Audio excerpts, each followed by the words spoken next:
Pour l'instant, c'est comme à l'habitude à l'aéroport international O'Hare de Chicago, l'aéroport le plus achalandé des États-Unis.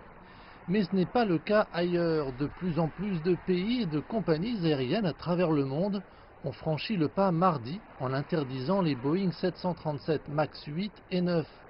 Ceci en réaction à l'écrasement dimanche d'un avion de la Ethiopia Airlines, le second d'un 737 MAX 8 en moins de 5 mois. Mais Boeing et la Federal Aviation Administration américaine affirment que les avions sont toujours sûrs de voler.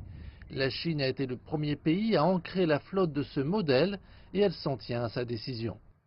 L'avis de l'administration de l'aviation civile de Chine a clairement indiqué qu'elle ne demanderait aux sociétés aéronautiques chinoises de lever l'interdiction d'exploitation commerciale du Boeing 737-8 MAX que lorsque les autorités américaines, la Federal Aviation Administration et Boeing auront pris des mesures qui garantiront des déplacements sûrs. Boeing et les enquêteurs américains de l'aviation civile se sont associés à la recherche éthiopienne d'indices dans les débris sur les lieux de l'accident, juste à l'extérieur d'Addis Abeba. Dans une déclaration, Boeing a déclaré « La sécurité est la priorité numéro 1 de Boeing et nous avons pleinement confiance en la sécurité du 737 MAX. Nous comprenons que les organismes de réglementation et les clients ont pris des décisions qu'ils jugent les plus appropriées pour leurs marchés nationaux. Nous continuerons à dialoguer avec eux afin de nous assurer qu'ils disposent des informations nécessaires pour pouvoir exploiter leur flotte en toute confiance. » Au fil des ans, Boeing a acquis une solide réputation en matière de sécurité,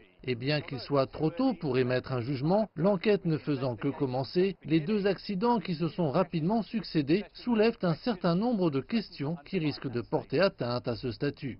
Dennis Culloton est le PDG de Culloton Strategies, une entreprise spécialisée dans la gestion de crise. Il estime que Boeing aurait dû adopter une approche plus proactive en ancrant les avions avec une abondance de prudence. Ils travaillent dans les coulisses pour comprendre ce qui a mal tourné avec leur avion. Mais le problème, c'est qu'ils gardent également cela très confidentiel, très secret. Et je crois qu'ils ratent une opportunité ou une occasion de communiquer avec le public voyageur, leur véritable client au final et le marché.